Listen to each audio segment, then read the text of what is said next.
आज हम बॉलीवुड के ऊपर बात करें कि आज की फिल्में क्यों पिट रही है, क्यों बर्बाद हो रहा है, बॉलीवुड क्यों बर्बाद हो रहा है। एक तो नकल के कारण। हम आसान सी चीज़ है कि हम विचार नहीं करना चाहते हैं, कोई भी नई चीज़ सीखना नहीं चाहते हैं। जो हिट फिल्म है उसी की नकल करके बॉलीवुड में सफल फिल्में बनाना चाह रहे हैं, चाहे वो किसी भी देश की हो या दक्षिण की हो। इनोवेशन का अभाव। हम कुछ नया नहीं कर रहे हैं, वही पुराना बासी माल देना चाहते हैं। आज तकनीक इतनी आगे बढ़ गई है, स्ट्रीमिंग के द्वारा, नेट के द्वारा, इंटरनेट के द्वारा, एआई के द्वारा हम विश्व की सभी महानतम फिल्में देख सकते हैं। और आज हम जो बना रहे हैं वह कचरा है। जब सर्वश्रेष्ठ मिल रहा है तो हम कचरे को क्यों देखेंगे। यह भी एक कारण है। तकनीक, नई तकनीक हम उपयोग में नहीं ला रहे हैं। जो भी नई तकनीक है विदेश में बनती है और वहीं तक सीमित हो जाती है। हमारे पास भी आती है तो वो कई वर्षों बाद आती है, जब तक हम पुराने हो चुके होते हैं। और नई तकनीक से बनी फिल्में विदेशों की देखकर भारतवासी उन्हीं को बार बार देखना पसंद करते हैं। बॉलीवुड हिट फार्मूले पर ही चलना पसंद करता है। कुछ नया उनको दिखाया भी जाता है तो वो वापस हिट फार्मूले की तरफ ही बढ़ जाता है। दुर्योधन ने कहा था कि मुझे मालूम है सत्य क्या है, धर्म क्या है, लेकिन ये जानकर भी मैं बार बार दुष्कर्म में, गलत कर्म की ओर प्रवृत्त हो जाता हूँ, क्योंकि मेरी प्रवृत्ति ऐसी हो गई है। तो बॉलीवुड की प्रवृत्ति ऐसी हो गई है कि बार बार वह हिट फार्मूले की ओर ही बढ़ता है। कुछ नया कुछ नया कुछ नई कहानी भी आती है तो वह उसे रिजेक्ट कर देते हैं, क्योंकि उन्हें भय लगता है कि इतना पैसा लगा रहे हैं, कहीं ये फेल हो गई तो। जबकि भारतीयों को कुछ नया चाहिए, क्योंकि सदियों से भारतीयों की इच्छा रही कि वह कुछ नई कहानी सुने। प्रतिदिन जन समूह चौपालों पर, ठंड में तापते हुए अलाव, महिलाएं मंडल दिन भर कुछ समय निकालकर ऐसी कहानियां ढूंढ कर लाती है जो मन को आह्लादित करें, आश्चर्यचकित करें, कुछ नया सीखने को मिले, चमत्कृत कर दे मन को, अपने विचारों को बदल दें, ऐसा कर दे जो कभी सोचा नहीं था। ऐसी कहानियाँ चाहिए भारतीयों को, और वह हॉलीवुड से, अन्य देशों की फिल्मों से या दक्षिण से मिल रही हैं।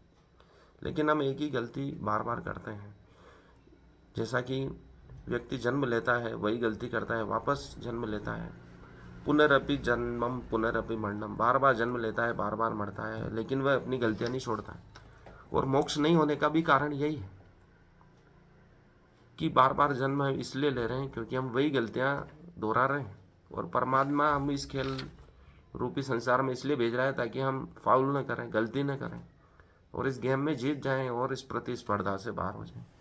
बॉलीवुड एक ही गलती कर रहा है, एक ही हिट फार्मूले पर बार बार फिल्म बनाना चाह रहा है, त्रुटिपूर्ण फिल्में बना रहा है और बार बार फेल हो रहा है, लेकिन अपनी गलती को नहीं छोड़ता। यही दुर्योधन के साथ हुआ था, क्योंकि वह अपनी गलती जानता है लेकिन उसे सुधारना नहीं चाहता है। कोई उसे अच्छी बात भी कहता है तो वो सुन तो लेता है, लेकिन वापस ढाक के तीन पात जैसी बात हो जाती है। वह अकेले में बैठता है तो वापस सोचता है कि ये नया आइडिया मुझे फेल न कर दें, हिट फार्मूले में ये चलना चाहिए।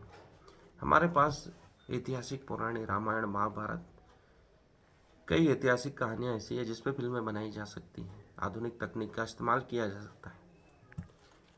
अध्ययन की आवश्यकता है, ऐसे लेखकों की आवश्यकता है जैसे बी आर चोपड़ा महान लेखकों, साहित्यकारों, उपन्यासकारों के बीच से घिरे रहते थे। श्रेष्ठ लोगों के साथ बैठकर ही श्रेष्ठ चीज़ें बनाई जा सकती हैं। श्रेष्ठ संगीतकार लें, श्रेष्ठ कहानीकार लें, उपन्यासकार लें, साहित्यकार लें, कवि लें, तभी हम कोई श्रेष्ठ रचना बना सकते हैं। रामानंद सागर ने भी ऐसा ही किया। रामायण बनाने में श्रेष्ठ संगीतकार लिए, स्वयं महान कथाकार थे। श्रेष्ठ लोगों के बिना श्रेष्ठ कार्य करना संभव नहीं है। उस श्रेष्ठता से जुड़ने के लिए श्रेष्ठता की ही आवश्यकता है। श्रेष्ठ फिल्में बनाने के लिए श्रेष्ठ लोगों को जोड़ना होगा, उनके विचारों को सुनना होगा। जितने भी साहित्य हैं, प्रेमचंद के उपन्यासों पर फिल्में बनाई जा सकती हैं, उनकी कहानियों पर बनाई जा सकती हैं। देवकीनंद खत्री, कितने ही महान साहित्यकार हैं, उनके लिखे हुए को पढ़ने की आवश्यकता है, समय देने की आवश्यकता है। हम समय नहीं देना चाहते हैं, विचार नहीं करना चाहते। भारतीयों के बारे में आइंस्टीन ने कहा कि ये ज़्यादा सोचते नहीं हैं, सोचने में ज़्यादा समय नहीं बिताते हैं। 1 मिनट भी सोचने की कहेंगे भारतीयों को तो वह परेशान हो जाते हैं। जबकि आइंस्टीन ने कहा था, यदि मुझे कोई कार्य 1 घंटे में करने के लिए कहा जाए तो मैं 55 मिनट उसे विचार करने में लगाऊंगा कि इसे कैसे बेस्ट तरीके से किया जाए, सर्वश्रेष्ठ विचारों के साथ किया जाए, सर्वश्रेष्ठ उपायों के साथ किया जाए। और एक फिल्म बनाना तो एक महान कार्य है, उसमें श्रेष्ठ लोगों के चिंतन की आवश्यकता है, घंटों चिंतन की आवश्यकता है, तभी एक श्रेष्ठ विचार आता है। हम भी अपने जीवन में कोई श्रेष्ठ कार्य करना चाहते हैं तो पहले विचार करें, योजना बनाएं कि उसे सब प्रकार से कैसे श्रेष्ठ रूप से किया जाए। आज तो एआई का ज़माना है, एआई से पूछ सकते हैं कि इस कार्य को कैसे कैसे विभिन्न प्रकारों से सर्वश्रेष्ठ तरीके से किया जाए। तो हम को विचार करने की भी ज़्यादा आवश्यकता नहीं है आज के युग में, लेकिन विचारवान तो होना होगा। एआई कितना भी कुछ कर ले, लेकिन हम अपने अनुसार वह नहीं सोच सकता। हम जो सोच सकते हैं वह उसे कोई नहीं सोच सकता। हम अपने अनुरूप कार्य करने के लिए अपने आप को ही खपाना होगा, तब करना होगा, विचार करना होगा, तभी हम अपने अनुसार सर्वश्रेष्ठ कार्य कर पाएंगे। आज एआई के ज़माने में पेंटिंगें बन रही हैं। पिकासो के समय में भी ऐसी समस्या आई थी कि जब फोटोग्राफी आ गई है तो रियल फ़ोटो बनाने की क्या आवश्यकता है। उस समय कैमरे का आविष्कार हो गया था और रियल फ़ोटो खींचने लगे थे, तो रियलिस्टिक पेंटिंग बनाने वाले पीछे रह गए थे, क्योंकि उससे भी ज़्यादा रियल फ़ोटो निकालना संभव हो चुका था। तो पिकासो ने उपाय निकाला कि मैं एब्स्ट्रैक्ट बनाऊंगा, अमूर्त बनाऊंगा, जो कैमरा नहीं खींच सकता। तकनीक से भी आगे जाकर उन्होंने कार्य किया और आज तक के इतिहास में वो सबसे महंगे चित्रकार बने, पेंटर बने। वह उन्होंने विचार किया कि इस नए युग में जब तकनीक इतनी आगे बढ़ गई है, प्राचीन काल में रियल पेंटिंग बनाना, वास्तविक चित्र बनाना, पोर्ट्रेट बनाना वो एक महान कार्य समझा जाता था। तो पिकासो ने उपाय निकाला कि हम इस दौर में कैसे जीवित रहें, क्योंकि कला हर युग में जीवित रहना आवश्यक है। प्राचीन काल में हम सर्वश्रेष्ठ मंदिर देखते हैं, मूर्तियाँ देखते हैं, तो उस युग में वह चमत्कार के समान अनुभूत होती थी। लेकिन तकनीक ने वही सब चीज़ें आज संभव स्वयं कर ली हैं। हम एआई से कितने ही चित्र पेंटिंग के रूप में जनरेट कर सकते हैं। जिबली आर्ट अभी बहुत फेमस हो रही थी, उससे कितने ही चित्र, जो चित्रकारों ने कई वर्षों की मेहनत से चित्र बनाकर उस पर फिल्में बनाई हैं, उनसे फिल्में बनाई हैं, पेंटिंग बनाई हैं, आज वो एक ही सेकंड में कितने ही चित्र अपने निर्देशों के अनुसार दौड़ते हुए, भागते हुए, रोते हुए, हंसते हुए के वो जनरेट कर देता है। तो आज चित्रकारों को भी सोचना होगा कि वो अपनी कला में क्या प्रदर्शन करें। माइकल एंजेलो ने एक मूर्ति बनाई चर्च के शीर्ष पर रखने के लिए। उसकी नाक में मामूली सी त्रुटि थी, तो उन्होंने उसे वापस बनाना प्रारंभ किया। एक राहगीर जा रहा था, उसने देखा कि 2 एक सरी की मूर्तियाँ, उनमें कोई अंतर नहीं है। तो उन्होंने उन्होंने माइकल एंजेलो से पूछा कि ये 2 एक सरी की मूर्तियाँ क्यों हैं। तो उन्होंने कहा कि एक मूर्ति में त्रुटि रह गई है, मैं दूसरी मूर्ति बिना त्रुटि की बना चुका हूँ, उसे चर्च के शीर्ष पर लगाया जाना है, इसलिए ये दूसरी मूर्ति आपको नज़र आ रही है, उसमें त्रुटि है। तो राहगीर ने कहा कि इसमें मुझे कोई त्रुटि नज़र नहीं आ रही, बिल्कुल सेम है, फिर आप दूसरी बनाने की मेहनत क्यों कर रहे हैं। तो माइकल एंजेलो ने कहा कि ये दूसरी मूर्ति जो पहले मैंने बनाई है, उसके नाक में हल्की सी त्रुटि रह गई है, मेरी गलत चोट के कारण वह नाक हल्का सा स्क्रैच आ गया है। तो राहगीर ने कहा ये तो इतनी ऊंचाई पे लगेगी, चर्च के सबसे ऊपरी भाग पर लगेगी, शीर्ष पे लगेगी, उसे कोई देखेगा भी नहीं आपकी त्रुटि को। तो माइकल एंजेलो ने बहुत ही शानदार जवाब दिया कि राहगीर चाहे कोई देखे नहीं देखे, लेकिन मुझे हमेशा याद रहेगा कि मैंने त्रुटिपूर्ण मूर्ति बनाई थी, और उसे चर्च के सर्वश्रेष्ठ भाग पे लगाया था।